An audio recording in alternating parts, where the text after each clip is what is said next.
Décadas atrás, Antoine de Saint-Exupéry advirtió sobre la peligrosa desproporción que existe en nuestros días entre el progreso científico-técnico y el crecimiento espiritual del hombre. Si no emparejamos estos dos progresos, el material y el espiritual, nos encaminamos, vaticinó, al fin de la civilización, de la especie humana. Por su parte, Carl Sagan, astrofísico norteamericano, famoso por su serie televisiva Cosmos, dijo que si él tuviese la oportunidad de conocer a seres más avanzados de otros mundos, les haría una sola y única pregunta: ¿cómo hicieron para atravesar la era del progreso tecnológico sin autodestruirse? Aunque creo que Carl Sagan conocía muy bien la respuesta posible de esos seres más avanzados: cultivando el espíritu, no desoyendo la voz de los sabios que nos precedieron, no abandonando el culto de lo verdadero, bello, bueno. Hoy sucede precisamente lo contrario, en el arte, en la música, en la filosofía, en la escultura, en la poesía. No olvidando cuáles son los principios básicos sobre los que se asienta la dignidad de una persona. Hoy hablamos de derechos humanos, pero ¿qué derechos hay si se tiene un sentido torcido de lo que es ser humano? Para que haya derechos humanos, antes tiene que haber humanos. No solamente animales sociales que piensan, seres gregarios. Por eso pensaba hoy que la cuestión de la autoestima es algo crucial sobre lo que meditar en nuestros días, porque tiene todo que ver con la dignidad humana. Sí, claro que la inseguridad es algo que nos constituye, según ya señaló el psicólogo Alfred Adler, vienés, hace mucho tiempo. El complejo de inferioridad nos atañe a todos, decía Adler. Sí, es cierto. Claro que tenemos que conquistar la seguridad personal a través de conquistas, logros, realizaciones, exteriores e interiores. Pero también los pensadores dicen que hay alicientes para la autoestima que bien pueden ser útiles a nuestra vida si los hacemos conscientes. Por ejemplo, la aceptación de uno mismo, aceptarse uno como es, sin por eso abandonar el espíritu de superación. Aceptarse uno con sus defectos y con sus virtudes, lo cual es más fácil, claramente. Pero siendo conscientes de que muchas veces esos defectos que nos pesan tienen mucho que ver con nuestras virtudes. Cuando alguien fue a decirle a Churchill que tal persona que él conocía y apreciaba era caótica y desordenada, Churchill defendió al criticado, alegando en su favor que esa persona tenía los defectos de sus virtudes, que gracias quizá a que era un poco caótica y desordenada, era que era también creativa.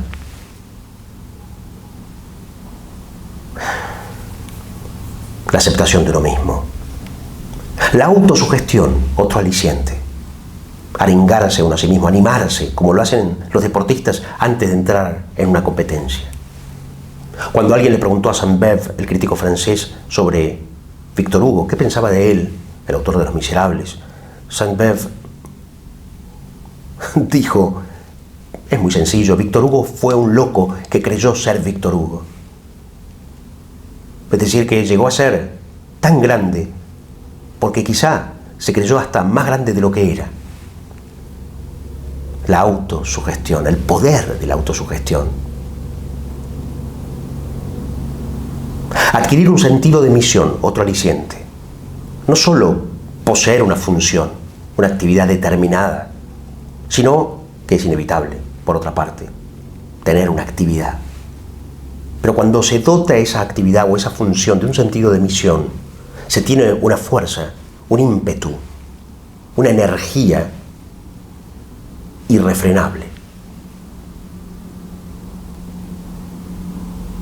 una alegría invencible.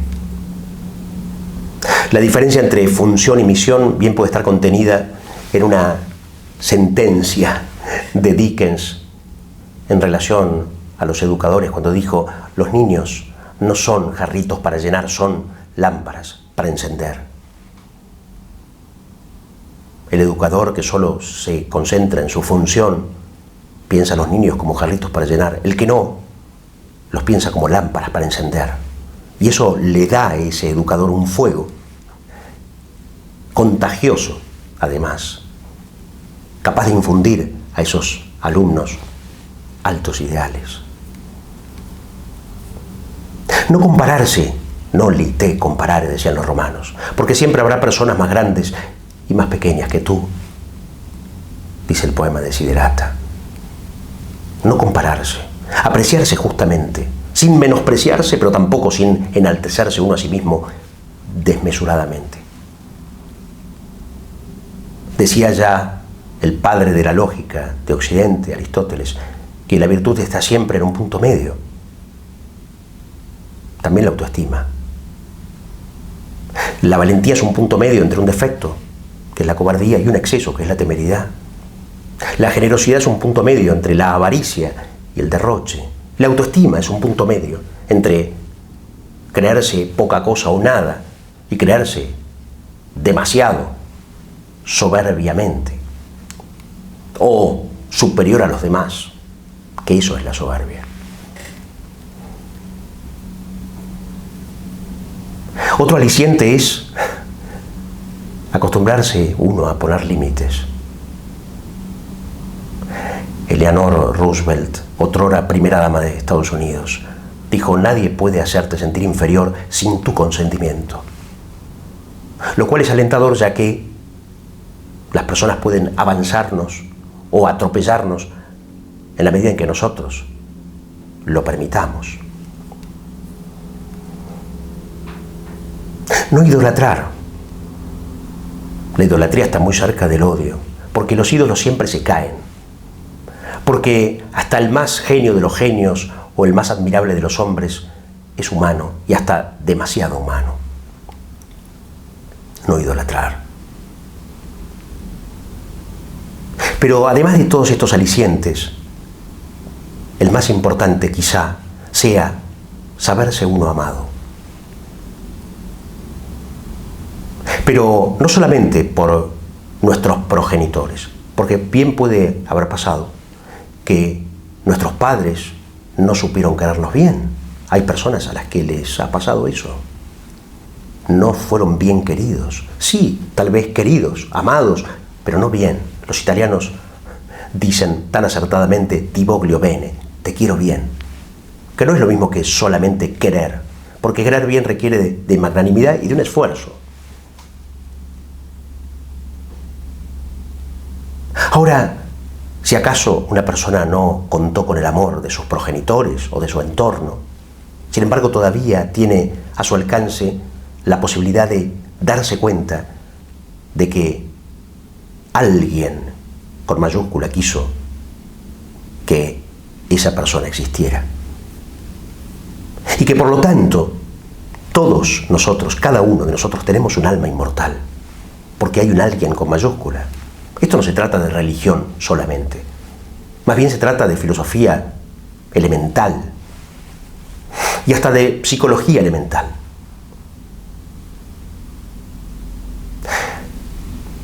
Claro que para que poseamos un alma inmortal, antes tiene que haber ese alguien con mayúscula.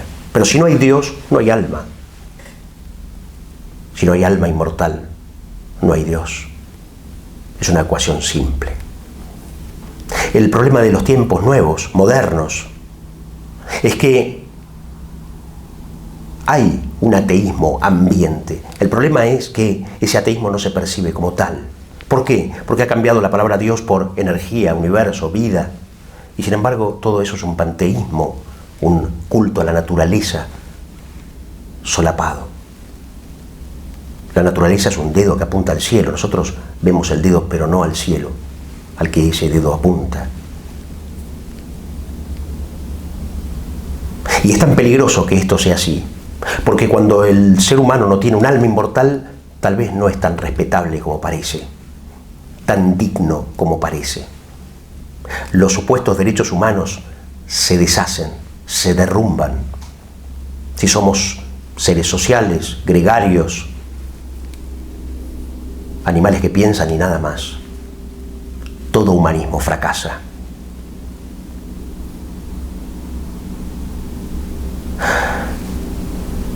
El ser humano se degrada.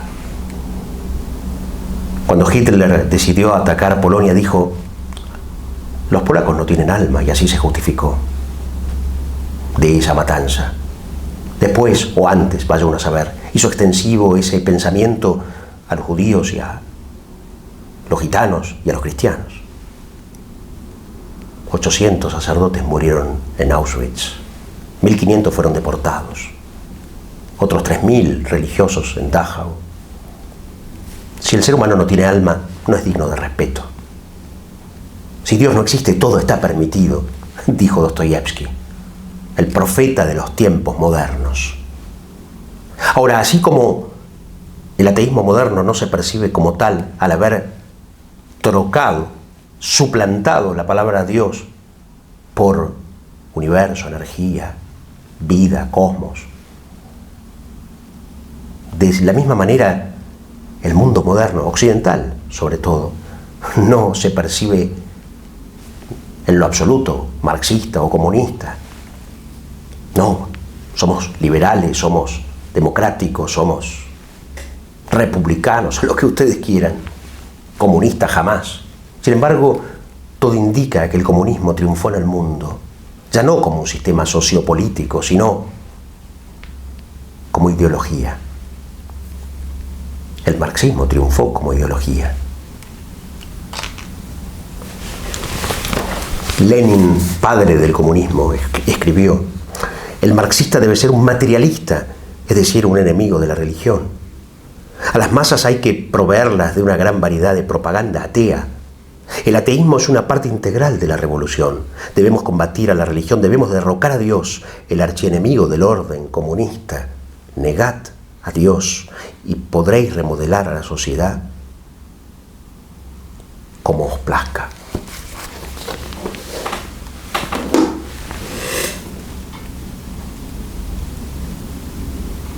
¡Qué palabras!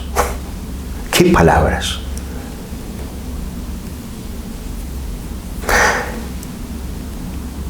Y qué distinto. Y eso en realidad era lo que quería compartir hoy con ustedes.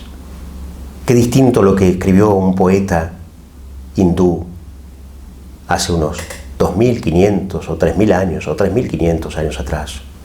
En los Upanishads se desconoce la fecha en que fueron escritos los Upanishads, libros sagrados de la India. No es el amor a un esposo lo que hace querido a un esposo, sino el amor al alma que hay en el esposo lo que hace querido a un esposo. No es el amor a una esposa lo que hace querida a una esposa, sino el amor al alma que hay en la esposa lo que hace querida a la esposa. No es el amor a los hijos lo que hace queridos a los hijos, sino el amor al alma que hay en los hijos lo que hace queridos a los hijos. No es el amor a todo lo que hace querido a todo, sino el amor al alma que hay en todo lo que hace querido a todo.